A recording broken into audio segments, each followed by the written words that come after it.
Welcome to the Friday Value video and welcome to the resistance. This is part 3 of a series that I am doing on 7 pillars to have lifelong well-being. And last week we covered pillar number 1. This week we are covering pillar number 2, movement. Reclaim what aging never took.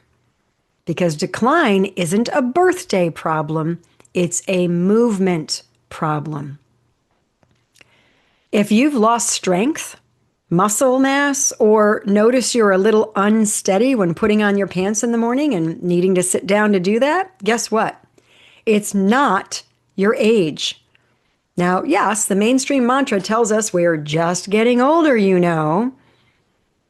But even though it's common to see people in their later years need a device to help them walk, I want to ask you a very important question. Just because something is common, does that mean that it's normal?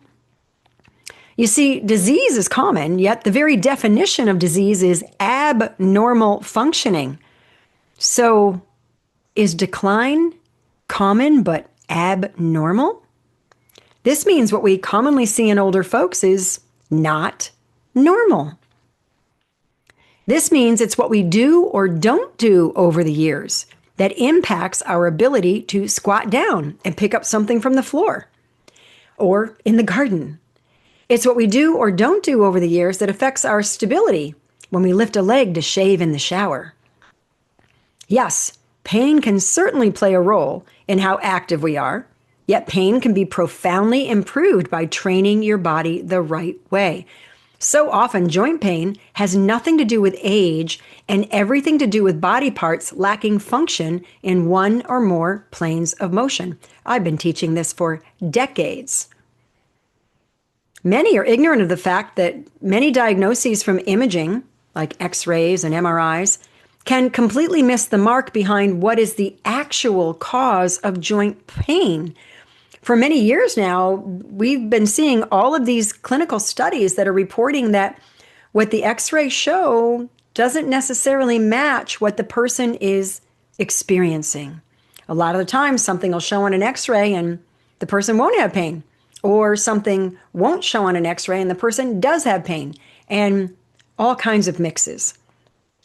And this lack of what can I say, being accurate in helping a diagnosis actually includes healthcare professionals not really knowing these things. So, there are foods that promote inflammation in the body. And so, to clarify things, these foods can be a causative factor in joint pain. In the book Pain Culprits, this is explained much more fully. But the point here is to ensure that you understand that pain may be common, but it's not normal, no matter your age. It's just another universal, yet inaccurate belief that's become accepted.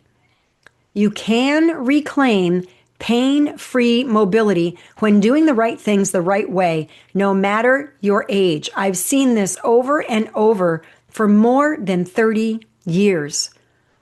I remember a couple that came to some of my classes, and she was someone who had been using a cane for years, had a lot of joint pain, a lot of limitations, and she said as long as she followed what she called my regimen, she didn't have any joint pain.